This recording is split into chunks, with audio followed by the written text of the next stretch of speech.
Encore une fois, communauté, ne vous en faites pas si jamais vous trouvez que la qualité visuelle de cette vidéo n'est pas nécessairement intéressante et surtout si vous me suivez par rapport au show en résumé où je parle de l'actualité. Je fais simplement un test, donc en gros, j'essaie de produire des vidéos qui me permettraient de faire une production qui serait à la fois rapide, pas trop demandante et là, en n'ayant pas nécessairement, mon setup d'éclairage n'a pas été fait à rien, donc en gros, j'ai pas travaillé du tout l'esthétique de l'image, puis en plus de ça, ça va être une uncut vidéo, ce qui veut dire que je ferai pas de montage, qui est un aspect que j'aime un peu moins des vidéos. Donc, ça va me faire sauver énormément de temps et ça me permet de parler en même temps d'une passion que j'ai, c'est-à-dire le hockey. Et maintenant, nous allons faire une analyse statistique de ce qui sera la finale de la conférence de l'Ouest pour les séries éliminatoires de la ANH de 2019 qui va opposer les Sharks de San Jose aux Blues de Saint-Louis. Alors, si jamais vous avez déjà regardé ma première vidéo, vous avez vu mon bracket challenge que j'avais fait en début de séries éliminatoires. Maintenant, ce qu'il faut mentionner, c'est que j'avais fait des vidéos par rapport à des analyses statistiques pour les dernières rondes, puis j'avais pas calé aucune de ces deux équipes-là. Bon. Donc, les Sharks, j'avais calé l'Avalanche, puis dans le cas de Saint-Louis, j'avais calé les Stars de Dallas. Par contre, lorsque j'avais fait mon bracket challenge original en début de séries éliminatoires, ce que vous pouvez voir, c'est que pour la finale de l'Ouest, ok. Hey Seigneur, j'ai de la misère à être drette. Les Sharks de San Jose contre les Blues de Saint-Louis. 100% pour la finale de l'Ouest. J'ai 0 pour la finale de l'Est, mais j'ai 100% pour la finale de l'Ouest. Et je ne sais pas si vous avez remarqué, mais j'avais mis en début de série éliminatoire que les Sharks de San Jose allaient battre les Blues de Saint-Louis et qu'ils allaient se rendre en finale de la Coupe Stanley contre le Lightning de Tampa Bay. Ah, le feu Lightning. Ceux qui nous ont tous fait perdre nos poules, n'est-ce pas?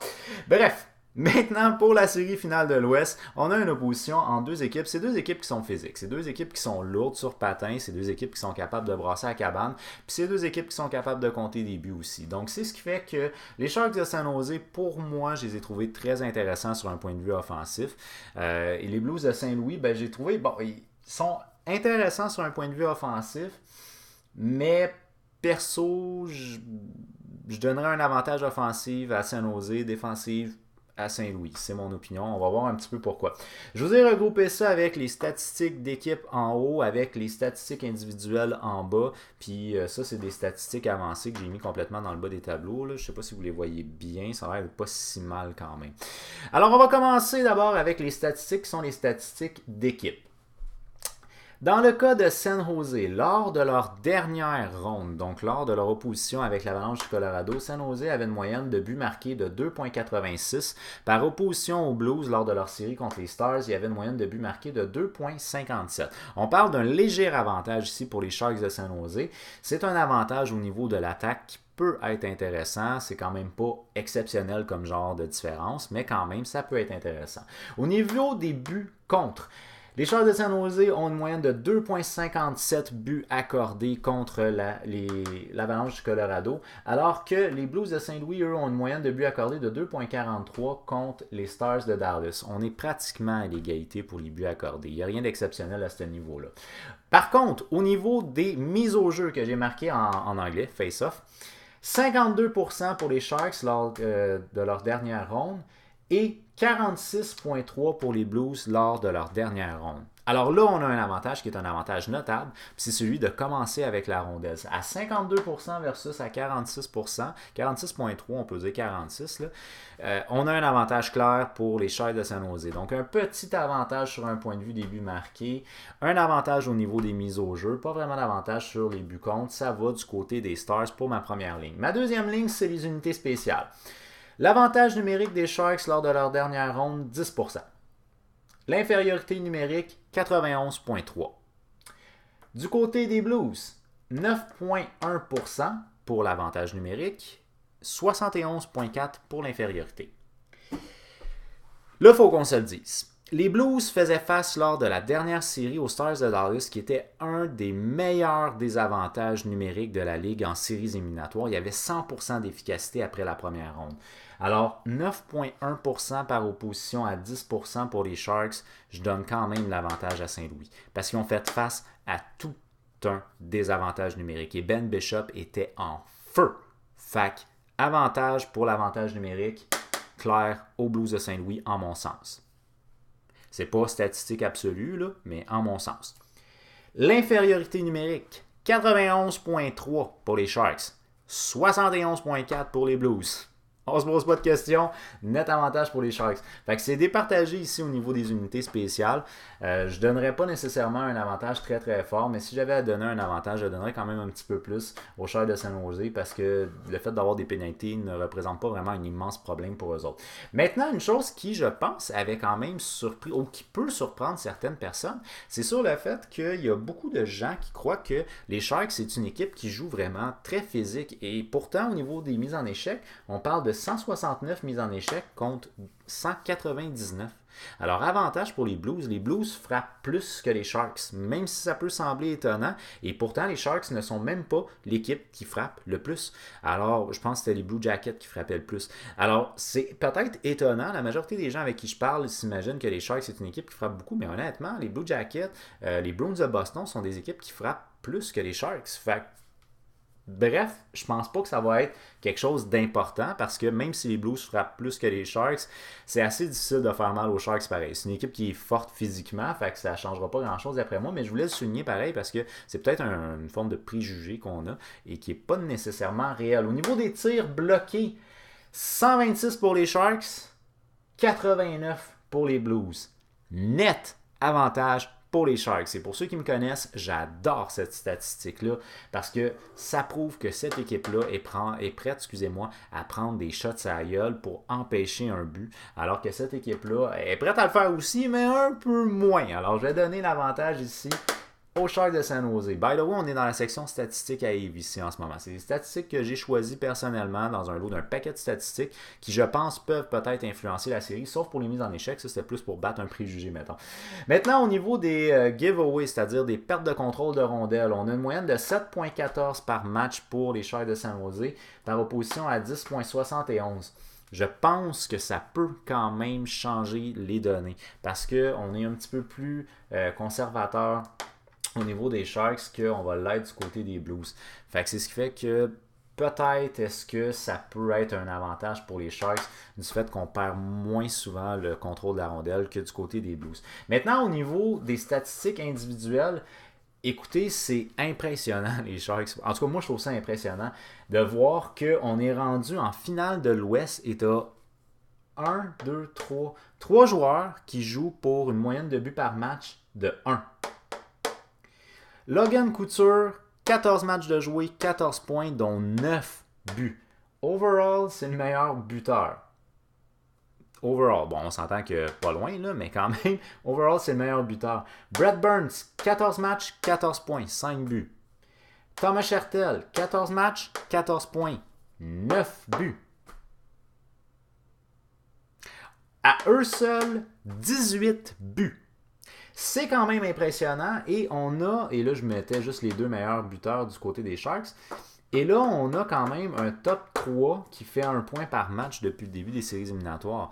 Par opposition ici aux Blues de Saint-Louis, que leur meilleur pointeur c'est Jaden Schwartz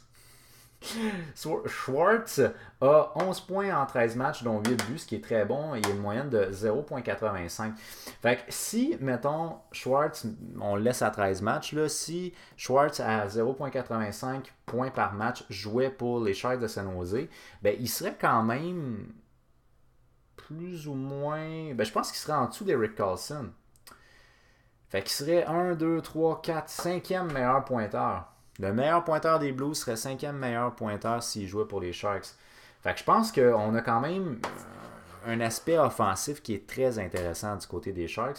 Puis une chose qui est, selon moi, très intéressante dans cette série-là de manière générale, c'est le fait qu'on voit qu'on a des défenseurs qui font partie du top 5. Là, ici, j'ai mis Ryan O'Reilly, même s'il y a moins de points, je l'ai mis au-dessus d'Alex Pietrangelo. C'est parce que je voulais parler de Ryan O'Reilly comme étant un joueur d'impact surtout. Donc, même si c'est pas nécessairement le meilleur pointeur de la série, c'est quand même un gars qui est capable de tuer du temps, qui joue physique, qui se donne, qui est bon aux mises au jeu. Bref, je pense que c'est, en tout cas, selon ma perception des matchs que j'ai vus, c'est les deux joueurs qui ont le plus d'impact so far pour l'équipe des Blues de Saint-Louis en séries éliminatoires. Puis une chose que je tiens absolument à noter, encore une fois avec les Blues de Saint-Louis, c'est le fait que il est où Tarasenko? Il est pas là. Tarasenko ne fait pas partie des 5 meilleurs pointeurs de son équipe, alors que pourtant, selon les statistiques avancées, il est établi comme étant le troisième meilleur ailier droit de la LNH, selon les statistiques avancées, incluant stats de série et de saison régulière. Alors, il est listé comme étant le troisième ailier droit de la LNH, puis il n'est même pas dans le top 5. Fait que ça, pour moi, c'est un gros point d'interrogation, Tarasenko, depuis le début des séries. Puis je vous avoue que ça me déçoit beaucoup. Et une chose que je trouve encore une fois très intéressante, c'est que Logan Couture, Brad Burns, Eric Carlson, les gros noms, ils sortent là, du côté des Sharks. Du côté des Blues, c'est peut-être un petit peu différent. Mais bon, ceci étant dit, c'est ça. Un autre point qui peut très bien changer l'allure complètement de la série, j'avais pas confiance en Martin Jones pour jouer contre l'Avalanche du Colorado. J'ai toujours pas trop confiance en lui.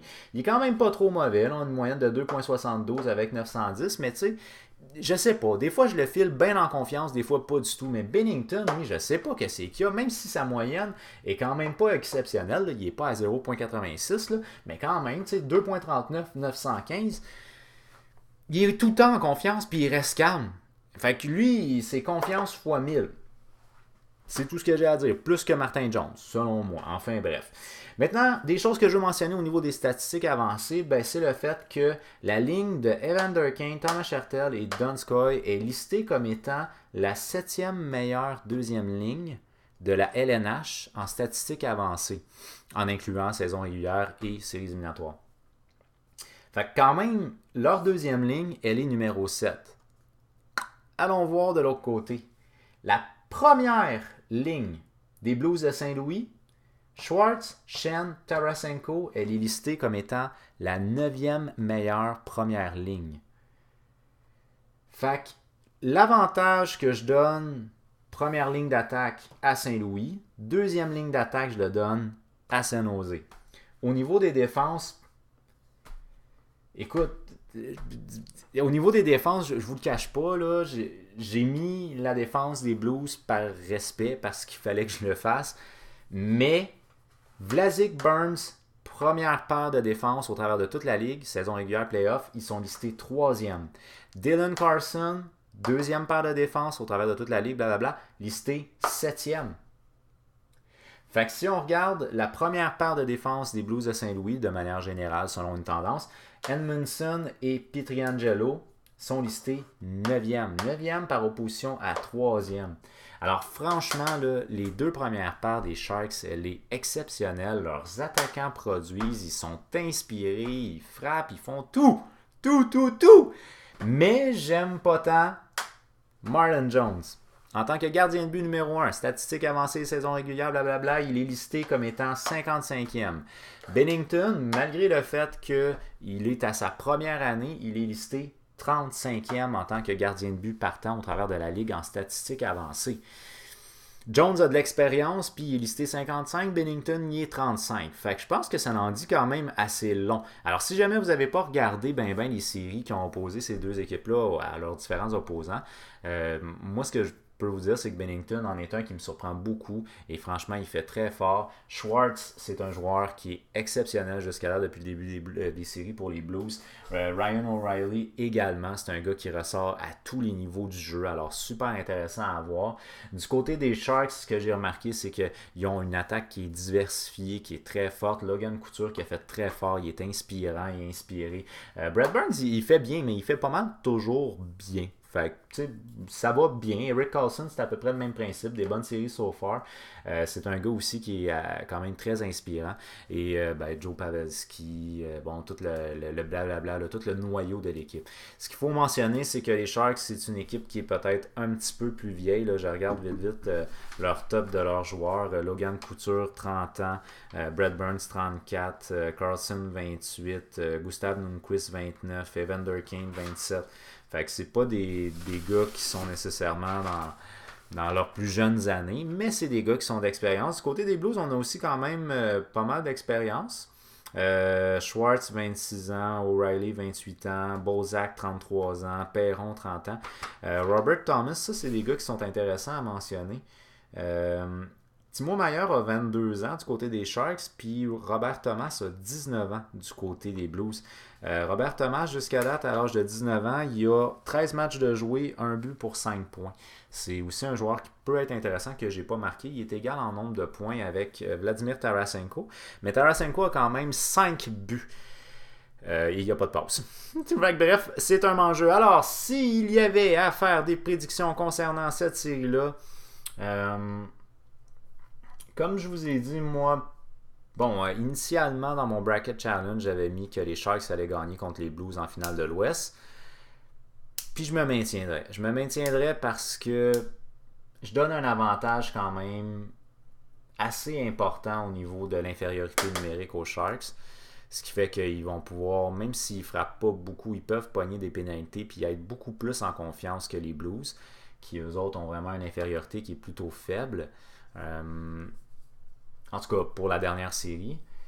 Un autre point aussi que je trouve intéressant, c'est au niveau des pertes de contrôle de rondelles, que je donne l'avantage aux Sharks aussi. L'attaque des Sharks, je la trouve vraiment très bonne. Là. Une moyenne de 1 point par match pour 3 joueurs, c'est exceptionnel. Le seul point d'interrogation majeur que j'ai du côté des Sharks, c'est la prestation de Martin Jones. Mais si Martin Jones se plante pas, là, la dernière série, j'avais dit contre Colorado que Jones allait pas tenir la route, blablabla. Si Martin Jones se plante pas, je pense quand même que les Sharks sont supérieurs si on se fie aux statistiques dans ce cas-ci de la dernière ronde, puis dans ce cas-ci de l'ensemble des séries éliminatoires.